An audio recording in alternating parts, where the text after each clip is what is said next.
తెలియపరుచుకున్నాం. మనందరికీ తెలుసు, కేవలం 6 నెలల క్రితమే తెలంగాణలో అసెంబ్లీ ఎన్నికలు పూర్తయినాయి.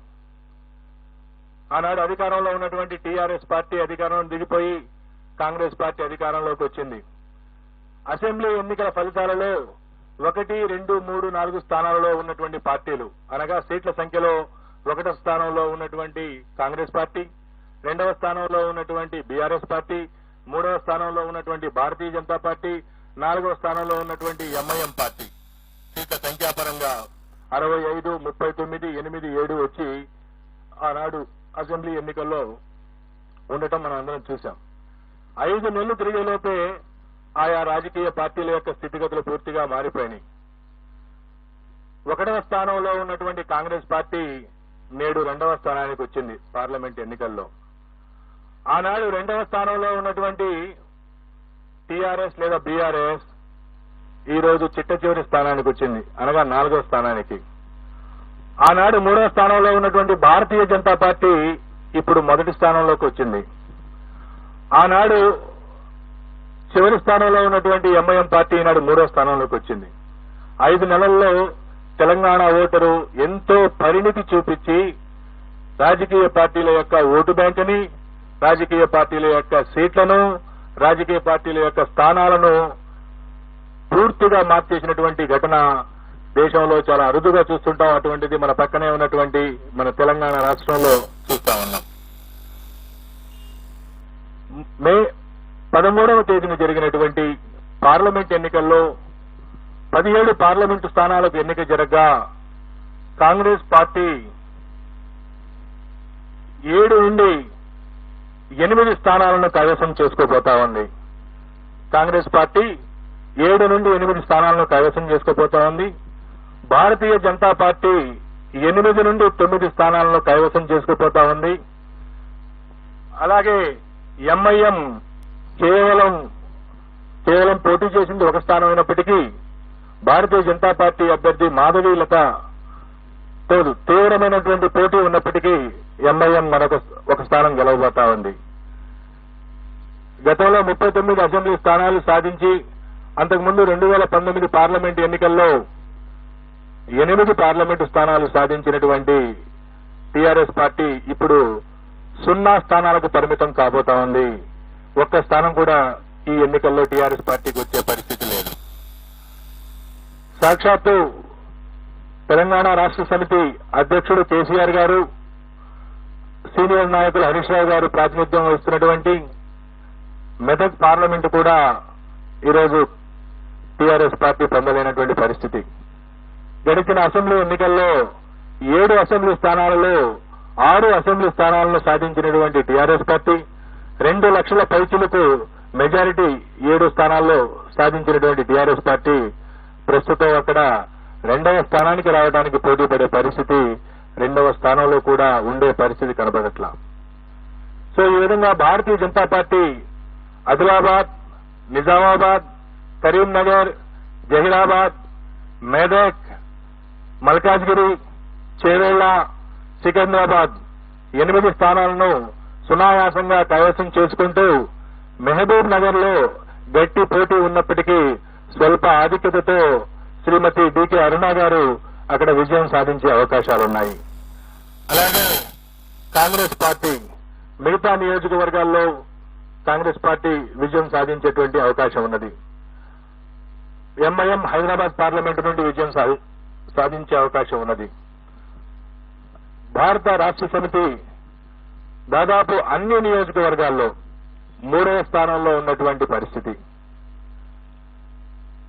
బీఆర్ఎస్ అధ్యక్షులు మాజీ ముఖ్యమంత్రి కేసీఆర్ గారు అధికారం నుండి దిగిపోయిన తర్వాత ఆయనకు మెడకు చుట్టుకున్నటువంటి కాళేశ్వరం ప్రాజెక్టు మనం అందరం చూశాం. మేడిగడ్డ వారధి కుంగినటువంటి విషయాన్ని, మేడిగడ్డ వారధి కుంగటం, ఫోన్ ట్యాపింగ్ ఆరోపణలతో టీఆర్ఎస్ పార్టీ యొక్క భవిష్యత్తు తలకిందులైందనేటువంటి విషయాన్ని మీ దృష్టికి తీసుకొస్తా ఉన్నా. ముఖ్యంగా ఫోన్ ట్యాపింగ్ కేసీఆర్ గారు ఎంతో గొప్పగా చెప్పుకున్నటువంటి జలయజ్ఞంలోని మేడిగడ్డ వారధి పొందటం,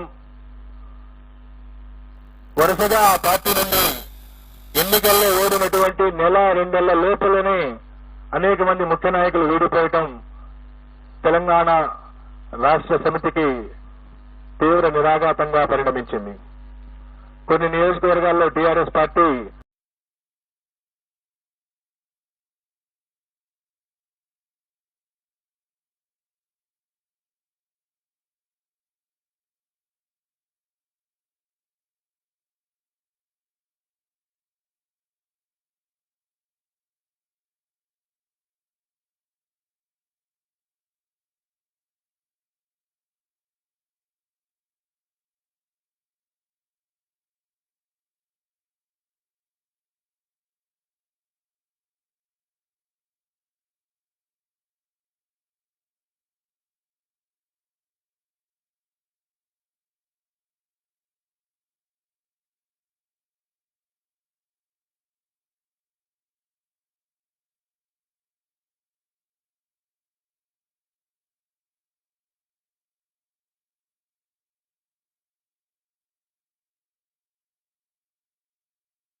సుజనా చౌదరి గారు మంచి మెజారిటీతో గెలవబోతా ఉన్నారు. కైకలూరు నుండి పోటీ చేసినటువంటి మాజీ మంత్రి శ్రీ కామినేని శ్రీనివాస్ గారు గెలవబోతా ఉన్నారు. అలాగే విశాఖపట్నం నార్త్ నుండి పోటీ చేసినటువంటి విష్ణుకుమార్ రాజు గారు కూడా గట్టి పోటీ ఎదుర్కొంటున్నారు. వారు కూడా గెలిచేటువంటి అవకాశాలు ఉన్నవి. తర్వాత జనసేన 21 స్థానాలు పొందినటువంటి జనసేన 21 అసెంబ్లీ స్థానాలు 2 పార్లమెంటు స్థానాల్లో వాళ్ళు పోటీ చేయడం జరిగింది. జనసేన 2 పార్లమెంటు స్థానాల్లో గెలవబోతా ఉంది.